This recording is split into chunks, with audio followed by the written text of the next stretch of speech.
इसमें हमको दिया हुआ है कि 1/7 बराबर 0.142857। अब ये कह रहा है कि बिना भाग दिए बिना लंबा भाग दिए अब हमको 2/7, 3/7, 4/7, 5/7, 6/7 इन सभी की वैल्यू बताओ क्या आएगी। इन सभी का मान बताना है कि कितना होगा। तो देखिए इसके लिए हम क्या करेंगे, हमको 1/7 का मान दे रखा है, ठीक है। जब 1/7 का मान दे रखा है तो बाकी मान हम निकाल लेंगे। कैसे निकालेंगे, देखिए इसको क्या लिख सकते हैं, 2/7 को 2 गुणे 1/7। इसी तरह 3/7 को क्या लिख सकते हैं, 3 गुणे 1/7। 4/7 को क्या लिख सकते हैं, 4 गुणे 1/7। अब 5/7 को क्या लिख सकते हैं, 5 गुणे 1/7। 6/7 को क्या लिख सकते हैं, 6 गुणे 1/7, ठीक है। अब इसी तरह क्या है, इनकी वैल्यू कैसे निकालेंगे। अब देखिए 1/7 की वैल्यू हमको पता है तो इनमें आपस में गुणा कर देंगे। तो कैसे, 2 गुणे 0.142857। ये 1/7 की वैल्यू लिख दिए, 2 है यहाँ तो 2 लिख दिए गुणे में। आगे इसी तरह 3 गुणे 1/7 की वैल्यू लिखिए, तो लिख दीजिए, ये बार लगेगा इसके ऊपर, 0.142857। 4/7 का 4 गुणे 1/7। अब 1/7 की वैल्यू रख दीजिए, तो क्या है जी, 0.142857 और 12। इसी तरह 5/7 का, तो 5 गुणे 0.142857 बार लगा दिए। इसी तरह 6/7 का, तो 6 गुणे 1/7 की वैल्यू रख दीजिए, दिया हुआ जो 0.142857 बार। अब गुणा कर दीजिए, गुणा करके जो मान आए वो लिख दीजिए। इसका गुणा करिए, कितना आएगा, इसका गुणा करेंगे 0.285714, ये बात। अब इसमें करिए गुणा, कितना आता है, 0.428571, ठीक है। और ऊपर से बार लगा देते हैं। फिर 4/7 का 4 का गुणा कर दीजिए इसमें, तो कितना आ जाएगा, 0.571428। आप लोग गुणा कर लीजिएगा, मैं पहले से करके रखा हूँ, ठीक है, ताकि वीडियो लॉन्ग हो जाएगी, इसलिए डायरेक्ट लिखे दे रहा हूँ। आप लोग गुणा करके लिख लीजिएगा। इसका होगा 5 का मल्टीप्लाई करेंगे तो 0.714285। अब इसी तरह इसमें गुणा करिए 6 का, तो क्या आएगा, 0.857142। ऊपर से बार लगा देंगे, ये आ गया हमारा आंसर, ठीक है। इस तरह से हम इसको करेंगे, ठीक है। अब आगे देखिए अगला क्वेश्चन। अगर वीडियो, सवाल ये है जल्दी से ना लिख पाया तो वीडियो को रोक के फिर लिख लिया करिए, ठीक है। अब हम अगला देखते हैं, क्वेश्चन नंबर 3, 6 बार, ठीक है। अब इसमें हम क्या कर लेते हैं, 0.6 बार दिया हुआ है, ठीक है। तो इसको क्या लिख सकते हो आप, 0.6666 बार का मतलब है कि ये जो संख्या 6 है ना, ये बार बार रिपीट हो रही है, ठीक है, 6, ठीक। अब हम इसमें मान लेते हैं कि माना x is equal to 0.6666 dash, ठीक है। अब देखिए दशमलव के बाद हमारी इसमें एक संख्या के ऊपर बार लगा है। अगर एक संख्या के ऊपर बार लगेगा तो 10 का गुणा करेंगे, और अगर ये दो संख्या के ऊपर बार लगा हो, अगर ऐसा होता 0.64 होता और बार लगा होता तब 10 का गुणा करते, कितने का, 10 का। पर अगर यही 3 संख्या होती, अगर यही 3 संख्या होती तो 1000 का गुणा करते, ठीक है। यानी जितनी संख्याएं बार के नीचे लिखी होंगी उतने जीरो हम एक के बाद बढ़ाते जाएंगे, ठीक है, मल्टीप्लिकेशन में। अब क्या करेंगे, लिखिए, दोनों तरफ 10 का गुणा करने पर, ये हमारा समीकरण 1 हो गया, इसको दे दीजिए। तो अब इसमें 10 का गुणा करिए, इस तरह लिख दीजिए, समीकरण 1 के दोनों तरफ 10 का गुणा करने पर, ठीक है। अब इसको लिखिए 10x इज इक्वल टू, यहाँ 10 का गुणा करेंगे तो ये तो दशमलव है ना, एक अंक इधर चला जाएगा, ठीक है। यानी ये क्या हो जाएगा, 6.6666 डैश, ये हो गया समीकरण 2। अब क्या करेंगे, समीकरण 2 में से 1 को घटा दीजिए, तो लिखिए समीकरण 2 में 1 को घटाने पर, घटाइए।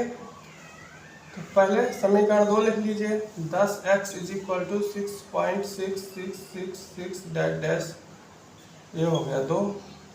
और पहला समीकरण क्या है, x is equal to 0.6666 dash, ये हो गया समीकरण 1, ठीक है। अब 2 में से 1 को घटाना है, घटाइए, यहाँ माइनस लगा दीजिए, यहाँ भी लगेगा माइनस, घटा रहे हैं तो माइनस लगेगा। अब 10 में से 10x में से 1x चला गया तो कितना बचेगा, 9x बराबर। अब देखिए ये क्या है, 6 में 6 गया 0, 6 में 6 गया 0, 6 में 6 गया 0, 6 में 6 गया 0, ये सब 0 हो जाएगा, ठीक है। और यहाँ क्या बचेगा, दशमलव है तो दशमलव। अब 6 में से 0 गया तो 6, यानी 9x इज इक्वल टू 6, तो x इज इक्वल टू 6/9।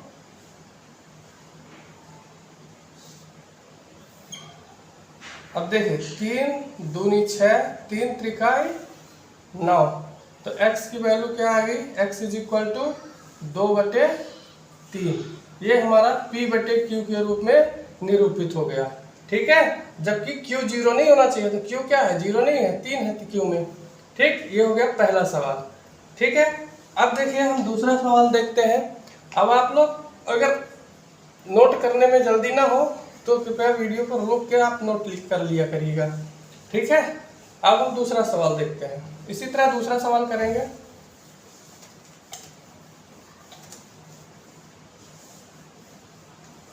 देखिए अब थर्ड का सेकंड नंबर सवाल है,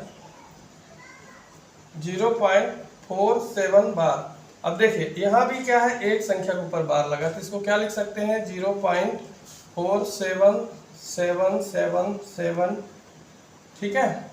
अब इसको मान लीजिए, माना x इज इक्वल टू 0.477777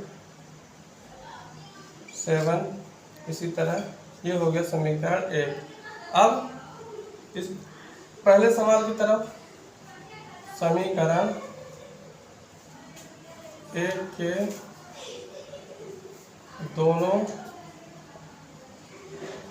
पक्षों में, अब देखिए यहाँ क्या है, एक अंक के ऊपर 12 है तो 10 का गुणा करेंगे बताए थे, और एक 2 अंक के ऊपर होता तो 100 का, और 3 में होता तो 1000 का। तो क्या लिखा है, दोनों तरफ दोनों पक्षों में 10 का गुणा करने पर, करिए गुणा, तो क्या होगा 10x इज इक्वल टू, अब यहाँ 10 का गुणा करेंगे 0.1 अंक आगे चला जाएगा तो 4.7777, इसी तरह ये समीकरण 2 हो गया। अब क्या करेंगे, समीकरण 2 में से समीकरण 1 को घटा देंगे, ठीक है। तो लिखिए समीकरण 2 माइनस समीकरण 1।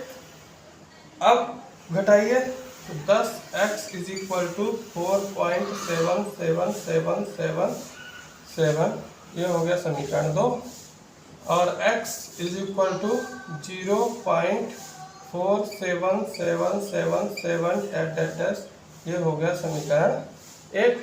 अब माइनस करते हैं तो यहाँ माइनस लगाएंगे, यहाँ भी, अब 10x में से एक x चला गया तो 9x इज इक्वल टू, अब देखिए यहाँ से 7 में 7 0, 7 में 7 0, 7 में 7 0, 7 में से 7 गया तो 0। अब यहाँ देखिए 7 में से 4 गया तो 3, दशमलव है तो दशमलव, अब 4 में से 0 गया तो 4, तो ये क्या हो गया 4.3, ठीक है।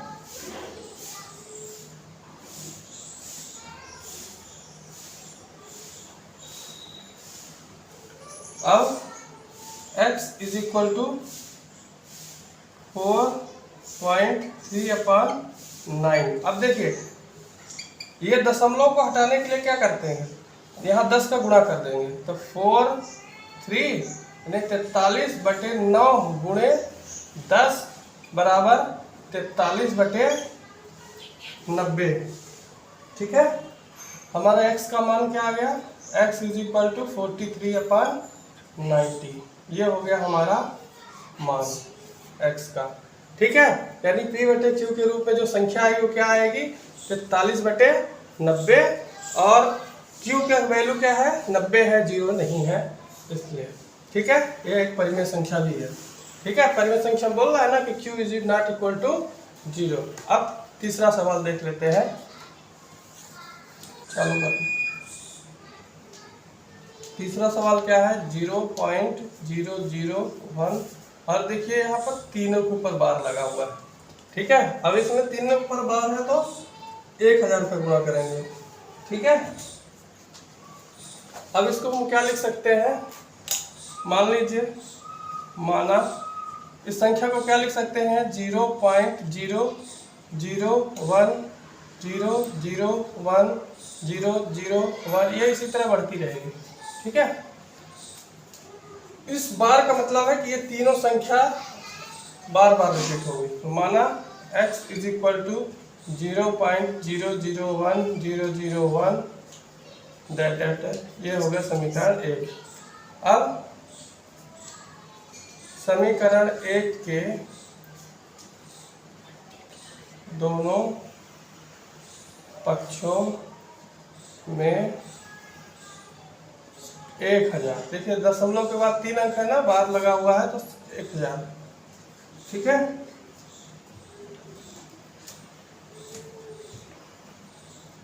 से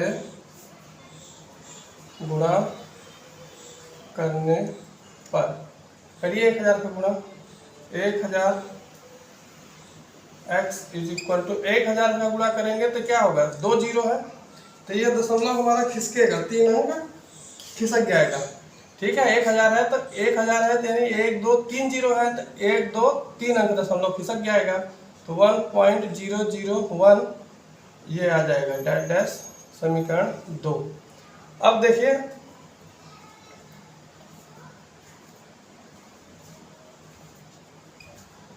समीकरण 2 माइनस समीकरण 1 में से 2 को घटा दीजिए तो 1000 x इज इक्वल टू 1.001001, ये हो गया समीकरण 2। अब समीकरण 1 लिख लीजिए, x is equal to 0.001001 dash समीकरण, ये हो गया हमारा 1। ठीक है, अब 2 में से 1 को घटाना है, माइनस लगा दीजिए। अब 1000 में से x में से 1 x चला गया तो 999 x बचेगा। ठीक है, कितना बचेगा? 999 x। अब यहाँ देखिए ये सारे आपस में घट के 0 हो जाएंगे, सेम संख्या है तो। अब 1 में से 0 घटाएंगे तो कितना बचेगा? 1। तो ये क्या आएगा? x is equal to 1/999। ठीक है, ये हमारी आ गई x की वैल्यू। अब ये p/q के रूप में लिख लिया है। ठीक है, p/q के रूप में लिख गया। p की वैल्यू 1 आ गई, अब q की वैल्यू 999। ठीक है, इस तरह हम पूरा सवाल करेंगे। ठीक है, अब अगला सवाल देखते हैं।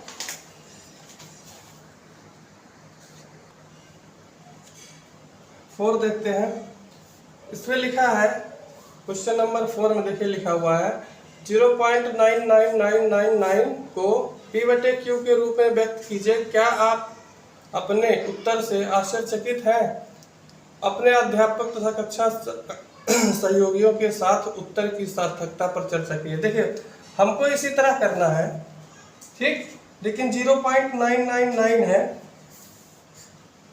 ठीक है, यानी दशमलव के बाद एक ही अंक है 9 जो बार बार आ रहा है। ठीक है, तो अगला देखते हैं हम सवाल नंबर 4। दिया है 0.9999। ठीक है, तो इसका मतलब क्या हो रहा है? ये 0.9 बार लिखा हुआ है। ठीक है, क्योंकि ये दशमलव के बाद 999 आ रहा है, यही सेम नंबर ही बार बार डिवाइड आ रही है। ठीक है, रिपीट हो रही है, यानी ये दशमलव के बाद ना के ऊपर बार लगा हुआ है, इसका ये मतलब हुआ है। तब इसको उसी तरह हल कर लीजिए। मान लीजिए जो संख्या उसको x के बराबर माना, x इज इक्वल टू 0.9999। इसको समीकरण 1 के देखिए, अब दशमलव के बाद एक अंक है ना बार के बाद, बार के नीचे, तो 10 का गुणा करेंगे, है ना। दोनों पक्षों में 10 का गुणा करने पर 10 का गुणा कर दीजिए तो क्या होगा? 10x इज इक्वल टू, ये दशमलव एक अंक इधर चला जाएगा तो 9.9999, ये हो गया समीकरण 2। अब समीकरण 2 माइनस 1, 2 में से 1, 2 समीकरण 2 में से समीकरण 1 को घटा देंगे तो 10x इज इक्वल टू 9.9999, ये हो गया समीकरण 2। और समीकरण 1 क्या है? x इज इक्वल टू 0.9999, ये हो गया समीकरण 1। घटाइए, घटाएंगे तो माइनस लगेगा। अब ये क्या बचेगा? 9x इज इक्वल टू, अब देखिए ये सारे घटेंगे तो 0 हो जाएंगे, सेम संख्या है, पर यहाँ क्या है? 9 और नीचे लिखा है 0, तो 9 में से 0 गया तो 9। ठीक है, यानी यहाँ क्या बचा? 9x is equal to 10x में से एक एक चला गया, 9x इज इक्वल टू 9/9, 9 1 का 9, 9 1 का 9, यानी x इज इक्वल टू क्या आया? 1/1। ये हो गई हमारी। देखिए, अब 1/1 की वैल्यू है ये। ठीक है, इतना आएगा। आई बात समझ में? है ना मजेदार सवाल। x की वैल्यू कितना आई? 1/1। अब देखिए अगला सवाल देखते हैं। आप लोग वीडियो रोक के नोट कर सकते सवाल को। अगला है अगला सवाल क्या कहता है, 1/17 के दशमलव प्रसार में अंकों का पुनरावृत्ति खंड में अंकों का अधिकतम संख्या क्या हो सकती है। अपने उत्तर की जांच करने के लिए विभाजन क्रिया कीजिए। ठीक है, अब इसको दशमलव का प्रसार निकालना है इसका। ठीक है, कि कितने अंक के बाद फिर से वही नंबर रिपीट होना शुरू होती है। ठीक, सवाल क्या है हमारा, 1/17। पांचवा क्वेश्चन क्या है, 1/17। अब इसको हमको क्या करना है, डिवाइड करना है। तो करिए, 1/17। ठीक है, 1 में 17 का भाग देना है। अब देखिए, अभी तो ये भाग जाएगा नहीं, तो क्या लगाएंगे, 0 और दशमलव। तो यहाँ क्या होगा, 1 0 रख सकते हैं। अब देखिए, भाग अभी भी नहीं जाएगा क्योंकि ये संख्या छोटी है और ये बड़ी है। तो और एक इस संख्या को इससे इस संख्या को बड़ी करते हैं। तो बड़ी करने के लिए 1 0 और चाहिए। तो 1 0 और चाहिए तो क्या करेंगे, यहाँ 1 0 लगाएंगे, तो यहाँ 1 0 और बढ़ जाएगा। अब भाग हमारा चला जाएगा। ठीक है, अब कितने बार जाएगा, 5 बार। 17 5 85, 85। कितना करेंगे, माइनस करेंगे तो 15 बचेगा। अब देखिए, ये संख्या इससे अभी भी छोटी है। तो यहाँ देखिए पॉइंट लगा है, तो हम 1 0 दशमलव लगा है ना, तो 1 0 रखने के बिल्कुल अधिकारी है, हमारे पास अधिकार है इसका। अब क्या हो गया, ये 150 हो गया। ठीक है, अब 17 8 136। ठीक है, कितना बचेगा, माइनस करेंगे 14 बच जाएगा। ठीक है, अब 14 बचा, दशमलव रखा है, तभी क्या है, ये संख्या क्या है हमारी, छोटी है, बड़ी है। तो इसको बड़ी बनाने के लिए क्या करेंगे, दशमलव है तो 1 0 रख सकते हैं। ठीक है, अब ये क्या है, 140। तो देखिए 17 8 ले गए थे ना, ये 136 हुआ था, तो 136 इसके करीब ही है। 9 मान ले जाएंगे तो इससे ज्यादा हो जाएगा, तो फिर से 8 बार ही जाएगा भाग। 17 8 136। कितना बचेगा, 4 बचेगा। ठीक है, अब देखिए, ये हमारा अंक छोटा हो गया। छोटा हो गया, इसको बड़ा बनाने के लिए क्या करेंगे, दशमलव के बाद 1 0। हम दशमलव लगा है यहाँ पर, तो 1 0 रखने के अधिकारी हैं, तो 1 0 रख दीजिए। तो 17 दूना 34, 2 बार जाएगा। अब 2 बार गया, अब देखिए 2 बार गया। अब 34 में से 40 में से 34 चला गया, कितना बचेगा, 6। अब 6 है और ये 17 है, तो भाग अभी भी क्या होगा, नहीं जाएगा। इसको बड़ा बनाने के लिए क्या करेंगे, वही प्रक्रिया, दशमलव लगा है तो 1 0 तो हम रख सकते हैं, ये अधिकार हमारा है। अब 17 3 51, 3 बार जाएगा। 17 3 51, कितना बचेगा, 9, कैंसिल। अब फिर ये अंक छोटा है, दशमलव ऊपर लगा हुआ है, तो हम 1 0 रख सकते हैं। 90 हो गया। 90 हो गया, तो 17 दूना 34, 17 3 51, 17 4 59, 17 5 85। क्या बच गया, 5 बच गया, सब कैंसिल। फिर 1 0 रख सकते हैं। 50 हो गया। 50 हो गया तो क्या लिखेंगे, 17 दूना 34, 17 3 51, 3 बार ले जाएंगे तो अधिक हो रहा है, तो इसको इस 50 को क्या है, अब यहाँ लिख लीजिए, कितना है, 50। अब कितने बार ले जाएंगे, 17 दूना 34। ठीक है, यहाँ नीचे जगह नहीं है इसलिए ऊपर लिख लिए। 17 दूना 34, 34 में से 50 में से 34 गया तो कितना बचेगा, 16। अब क्या है, ये फिर से छोटा है, तो बड़ा बनाने के लिए यहाँ दशमलव लगा है तो 1 0 रख सकते हैं।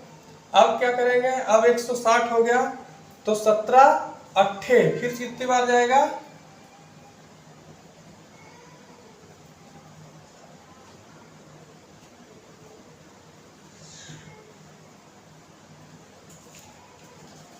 17 8 136, 17 नामा कितनी बार जाएगा, 9 बार। तो 17 नामा 153, 153। अब देखिए 17 नामा 153, 17 नाम 170। अब 53 ऐसे 60 चला गया, कितना बचेगा 7, और ये कैंसिल।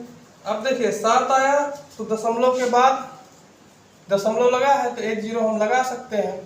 कितनी बार अब जाएगा भाग, 70 से ज्यादा ना हो तो 17 चौको 68, कितना बचेगा 2।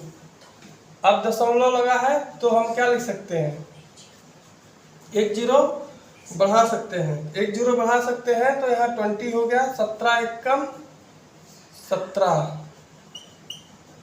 कितना आएगा 3, ठीक है। फिर से जीरो है लगा दिए, 30 हो गया। तो 17 दूना 34, अभी भी ज्यादा हो रहा है तो फिर से क्या ले जाएंगे, एक बार ही ले जाएंगे।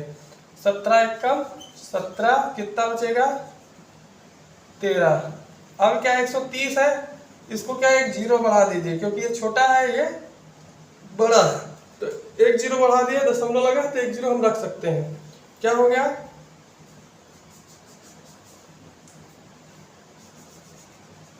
130। अब 17 सत्ते 119, 119। अब देखिए कितना बचेगा 11, ठीक है। अब 11 बचा, दशमलव लगा है तो एक जीरो लगा सकते हैं। अब कितने बार ले जाएंगे, 6 बार। 17 छक्का 102, 2, 10 में से 2 गया 8, कितना बचेगा 8, ठीक है। देखिए जगह कम है तो हम यहाँ लिख लेते हैं इसी को, ठीक है। कितना बचा 8। अब यहाँ दशमलव लगा है तो एक जीरो लिख सकते हैं। 80, 80 आ गया। तो अब पहाड़ा पढ़िए कि 80 से ज्यादा ना हो तो 17 चौको 68, 68, 68 है, माइनस करिए तो 70, 70 और 10 80, यानी कितना बचेगा 12। अब ये क्या है, फिर से ये छोटा अंक है ये बड़ा है तो यहाँ दशमलव लगा तो एक जीरो लिख सकते हैं। तो कितना आ गया 120। अब 17 सत्ते 119, ठीक है। तो ये क्या होगा, माइनस करिए कितना बचेगा 1। अब देखिए हर कितना आ गया, शेष फल में कितना आ गया 1, कितना आ गया 1। अब क्या लेके चले थे, 1 था यहाँ ना, 1/17 था ना, यानी जो हम लेके चले थे वहाँ शेष फल फिर आ गया। अब शेष फल अगर रिपीट हो गया ना तब यहाँ से अंक रिपीट होना शुरू हो गया। क्या होगा, 10 लिख देंगे, यहाँ नहीं जाएगा, फिर जीरो लगाएंगे, एक और पे जीरो लगाएंगे तो यहाँ क्या होगा 0 0। अब फिर 5 बार जाएगा, 17 5 85, यानी 0 5 8, ये फिर से रिपीट होना शुरू हो जाएगा, ठीक है। यानी हमारा जो हम ढूंढ रहे थे वो मिल गया, ठीक है। जब हमारा जो अंश हो वही शेष फल आ जाए, जो अंश हो संख्या का वही शेष फल आ जाए तो यानी अंक हमारा रिपीट होना शुरू हो जाएगा। अब हमको बताना है कि कितने अंक के बाद ये रिपीट हुआ। तो गिनिए 1 2 3 4 5 6 7 8 9 10 11 12 13 14 15 16। कितने अंक हैं 16। तो क्या लिखेंगे उत्तर में 16 अंकों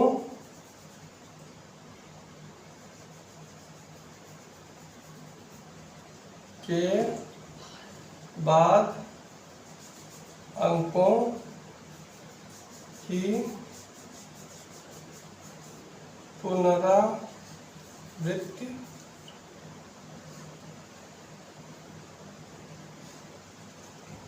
होती है। ये लिख देंगे, हमारा ये उत्तर हो गया, ठीक है। यानी 16 अंक के बाद फिर से अंक रिपीट होता है, ठीक। चलिए Q is not equal to 0 के रूप में परिमेय संख्याओं के अनेक उदाहरण लीजिए। P/Q पूर्णांक है जिनका एक के अतिरिक्त अन्य कोई उभयनिष्ठ गुणनखंड नहीं है, जिनका शांत दशमलव निरूपण है। क्या आप यह अनुमान लगा सकते हैं कि Q को कौन सा गुण अवश्य संतुष्ट करना चाहिए? यानी हमको Q में की जगह क्या है कि दशमलव प्रसार हमारा शांत हो, ठीक है, वह गुण हमको बताना है। तो देखिए 6 नंबर के सवाल को हम देख लेते हैं। अब देखिए, अब यहाँ पर देखिए संख्या हम अपने से लेंगे और देखेंगे उसका दशमलव प्रसार शांत होता है, और दशमलव प्रसार शांत होने के लिए क्या शर्त होनी चाहिए वो निकालना है हमको, ठीक है। तो पहला ले लीजिए 7/2। अब इसका करिए भाग कर दीजिए। तो 7 में 2 का भाग देंगे तो क्या आएगा, 3 दूनी 6, यानी 2 तिहाई 6, 3.5 आएगा। अब देखिए 3.5 आएगा, दशमलव प्रसार क्या है, शांत है। यानी दूसरा शब्द देख लीजिए, एक और एग्जाम्पल देखिए 11/5, इसको भाग करेंगे तो क्या आएगा 2.2, ठीक है। इसका भी क्या है, दशमलव के बाद एक अंक आएगा, यानी शेष फल इसमें 0 हो जाएगा। जब शेष फल 0 हो जाता है दशमलव प्रसार शून्य, दशमलव प्रसार शांत कहलाता है, यानी दशमलव के बाद के अंक फिक्स हो जाते हैं, ठीक है। और एक देख लीजिए 23/5, 23/10 ले लीजिए, ठीक है। तो इसको क्या करेंगे, 10 दूना 20, 10 तिहाई 30, 2.3। अब यहाँ देखिए क्यों जगह है, यहाँ देखिए 2 है दशमलव नीचे, हर में यहाँ 5 है, और यहाँ क्या है 10, यानी 10 को क्या लिख सकते हैं, 2 गुणे 5। यानी अगर हमारा हर जो है वो 2 हो या 2 का 2 हो या 5 हो या 2 5 का गुणांक हो, 2 और 5 का गुणांक हो, तो दशमलव प्रसार क्या हो रहा है, शांत आ रहा है, दशमलव प्रसार शांत आ रहा है। तो क्या लिख देंगे उत्तर में, अगर 2 5 या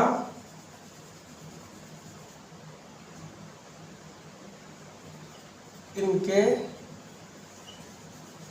गुणांक हो तो दशमलव प्रसार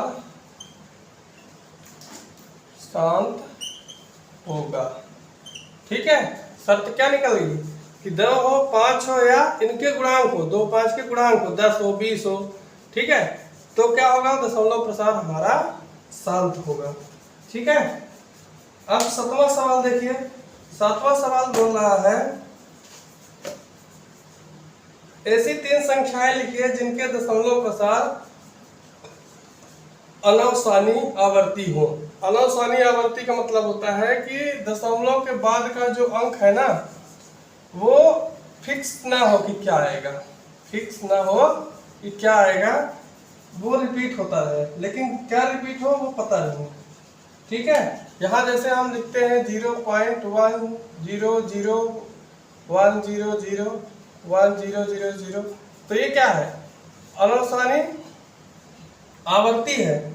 लेकिन यहाँ क्या बताना है हमको कि अनावर्ती हो, ये क्या है, आवर्ती है। आवर्ती मतलब ये देखिए 3 अंक के बाद फिर यही 3 अंक, फिर यही 3 अंक रिपीट हो रहा है ना, तो ये क्या, अनवसानी आवर्ती है। अनवसानी अनावर्ती अंक लिखना है। अनावर्ती मतलब होता है कि ये दशमलव के बाद के जो अंक है ना, ये रिपीट ना हो, सेम अंक के बाद रिपीट ना हो। तो ऐसे कौन कौन सी संख्याएं हैं, तो पहला हो गया पाई। पाई की वैल्यू क्या होती है 3.1415926, इस तरह है ये, ठीक है। अब देखिए इसमें क्या है, दशमलव के बाद कोई भी अंक रिपीट नहीं हो रहा है।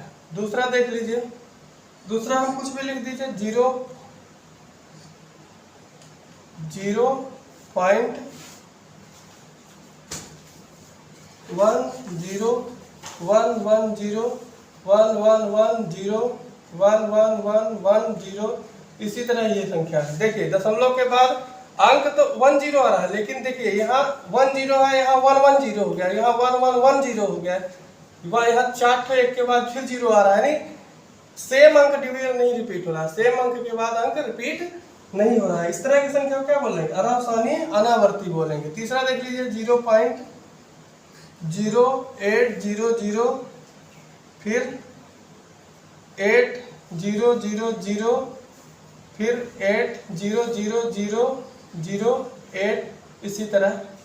अब देखिए ये कोई भी अंक रिपीट नहीं हो रहा, सेम अंक के बाद अंक रिपीट नहीं हो रहा। इस तरह की संख्या को क्या बोलेंगे? अनावसानी अनावर्ती।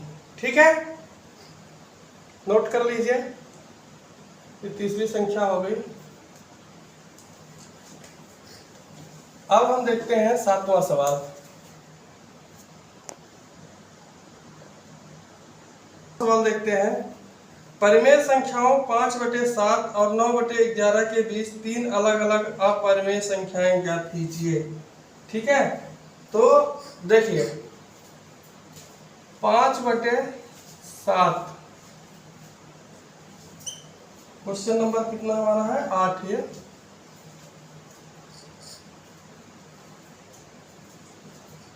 5/7 और 9/11 के बीच हमको 3 परिमेय संख्याएं अपरिमेय संख्या निकालनी है।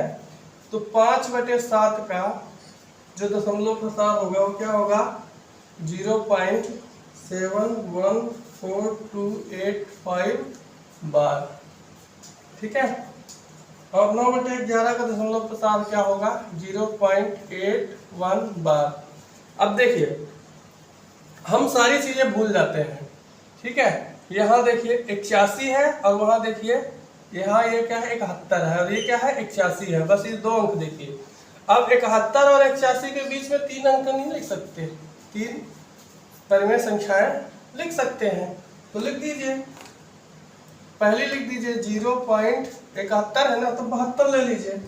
तो 7207200 अपरिमेय लिखनी है ना, तो ध्यान रखिएगा सेम अंक के बाद अंक रिपीट नहीं होना चाहिए, अलग अलग होना चाहिए। 7200072, ऐसे ये एक हो गई। दूसरी हो गई 0.72 है, 73 लिख दीजिए।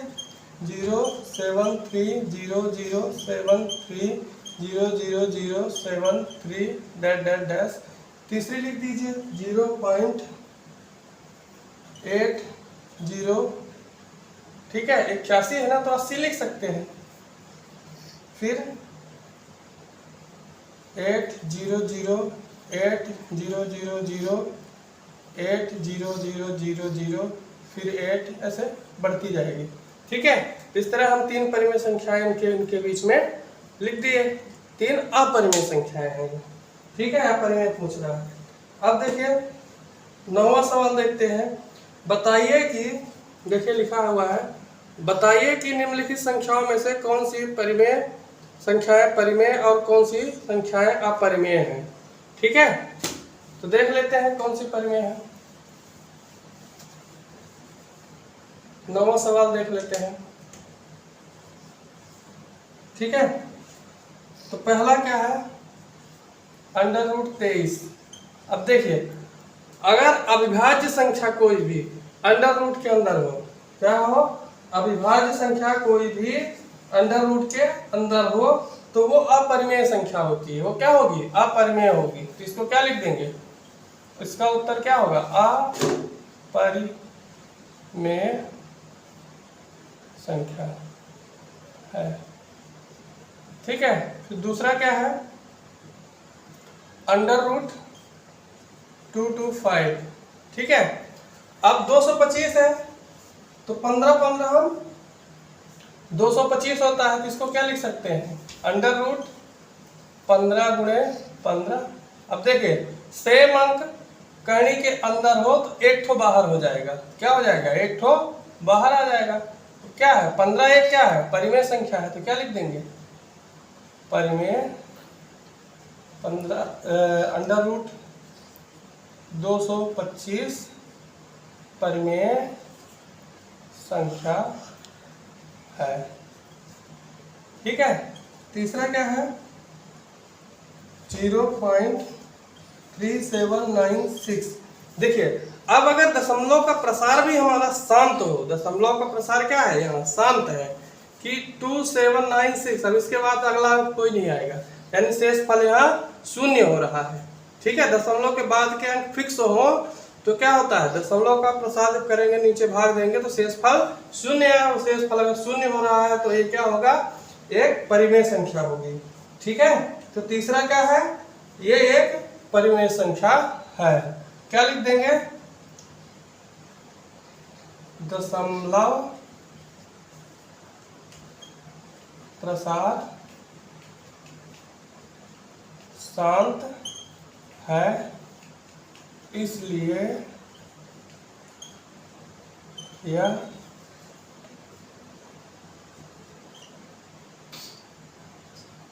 एक परिमेय संख्या है। ठीक है, अब 3 ये हो गए, अब चौथा और पांचवा इसी का। चौथा क्या कहता है,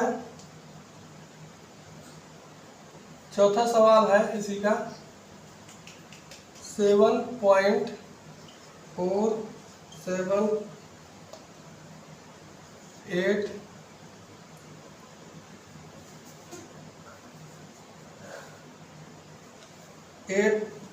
8478। ठीक है, अब चौथे में देखिए, इसका मतलब देखिए कि 0.478 के बाद देखिए 478, यानी ये क्या लिखा हुआ है 7.478 बार। ठीक है, यानी ये 47 के बाद सेम अंक रिपीट हो रहा है। ठीक है, यानी जब अगर देखिए अंक का जो रिवीजन है, दशमलव के बाद के जो अंक है वो सेम अंकों के बाद सेम अंक रिपीट हो जाए। ठीक है, देखिए यहाँ 3 अंक के बाद वही 3 अंक फिर रिपीट हो रहे हैं, फिर वही 3 अंक रिपीट हो रहे हैं, तो इस तरह का दशमलव प्रसार क्या होगा, अनासानी आवर्ती होता है। ये क्या है दशमलव प्रसार, दशमलव प्रसार अनासानी आवर्ती है, आवर्ती है, इसलिए क्या होगा, इसलिए यह एक परिमेय संख्या होगी। ठीक है, इसका दशमलव प्रसार क्या है, अनावसानी आवर्ती है, इसलिए क्या होगा, दशमलव प्रसार इसलिए परिमेय संख्या होगी। पांचवा देखिए क्या है लिखा, 1.110010001000001, इसी तरह ये बढ़ रहा है। देखिए ये क्या है, दशमलव प्रसार अनावसानी अनावर्ती हो रहा है। ठीक है, दशमलव के बाद अंक तो रिपीट हो रहे हैं सेम, लेकिन कितने अंक के बाद रिपीट हो रहे हैं ये नहीं कहा जा सकता इसमें। ठीक है, इसमें ये फिक्स नहीं हो रहा है कि कितने अंक के बाद, तो इसका क्या होगा दशमलव प्रसार, इसका दशमलव प्रसार कैसा है, इसका दशमलव प्रसार अनावसानी